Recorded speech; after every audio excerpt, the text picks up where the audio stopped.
Oke, shalom. Kembali lagi dengan saya, Pak Kelvin, yang sudah tidak asing dengan kalian, ya, karena sudah hampir 3 tahun kita bertemu, ya. Tapi 3 bulan ini kita tidak bertatap muka.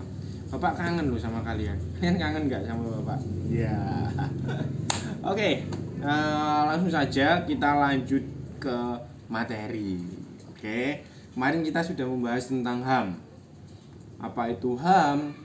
Ya, apa pengertian HAM, lalu pengertian HAM dalam perspektif Alkitab, lalu refleksi kalian mengenai HAM dalam Alkitab.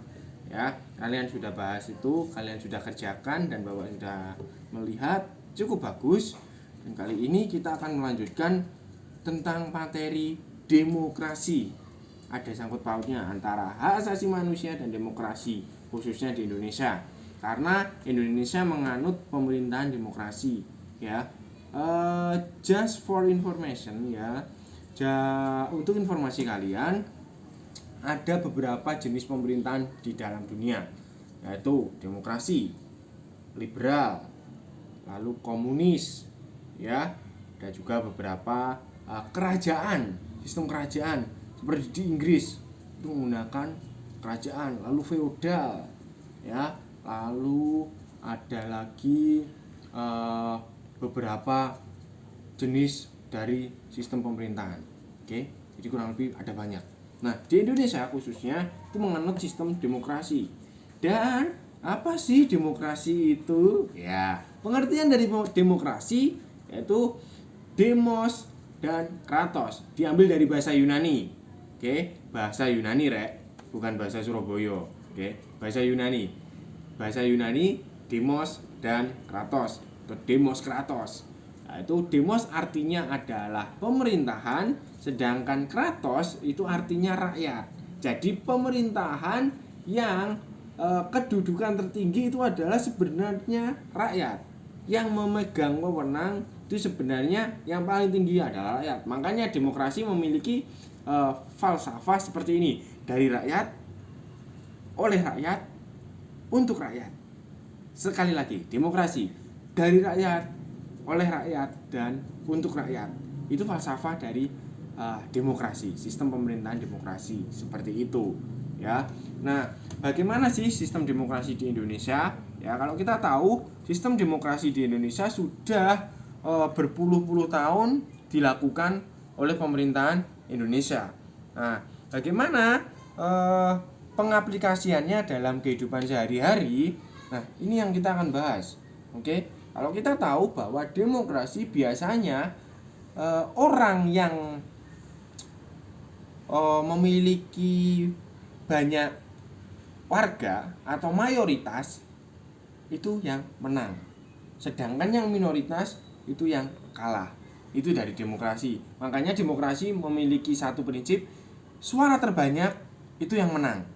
Ya kan, kalau kalian memilih coblosan gitu ya, nah coblosan itu suaranya kan dikumpulkan, dari suara yang terbanyak dialah yang menjadi pemenang.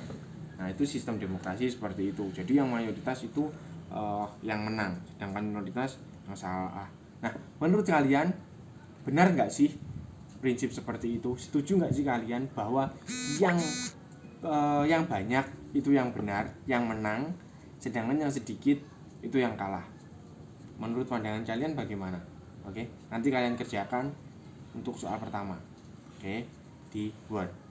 Bagaimana pandangan kalian mengenai prinsip dari demokrasi, yaitu yang mayoritas atau yang banyak itu yang menang, sedangkan yang sedikit itu yang kalah. Oke, ceritakan alasan kalian dan kasih share tentang pendapat kalian di sana. Oke, nah mungkin cukup itu saja tugasnya hari ini, ya. Oh sorry, ada lagi 2, yaitu tentang pemerintahan demokrasi. Pemerintahan di negara mana saja yang menggunakan sistem pemerintahan demokrasi, ya. Itu tugas kalian. Oke, hanya 2. Jadi yang pertama, setuju nggak kalian dengan prinsip demokrasi bahwa yang mayoritas, yang banyak itu yang menang, sedangkan yang sedikit itu yang kalah? Setuju nggak? Kalau nggak setuju, kasih pendapat. Kalau setuju, kasih pendapat juga. Lalu yang kedua, negara mana saja yang menganut sistem demokrasi yang ada di dunia? Sebutkan semuanya. Oke, itu saja untuk sementara. Nanti kita next time kita akan lanjut lagi dengan materi-materi selanjutnya. Oke, mari kita bersatu dalam doa. Ya Bapa, Tuhan, kami mengucap syukur atas berkat dan kasih karunia-Mu Tuhan, atas pertolongan-Mu sehingga kami boleh melakukan pembelajaran Tuhan. Walaupun tidak secara langsung Bapa, tapi kami percaya bahwa kebenaran dari firman-Mu, kebenaran dari Engkau Bapa itu tidak terbatas Tuhan. Biarlah Tuhan Roh Kudus-Mu selalu menolong setiap anak-anak-Mu dalam mengerjakan setiap tanggung jawab, setiap apa yang menjadi tanggung jawab mereka Bapa. Kiranya Roh Kudus-Mu senantiasa membimbing kami, senantiasa menolong kami Bapa.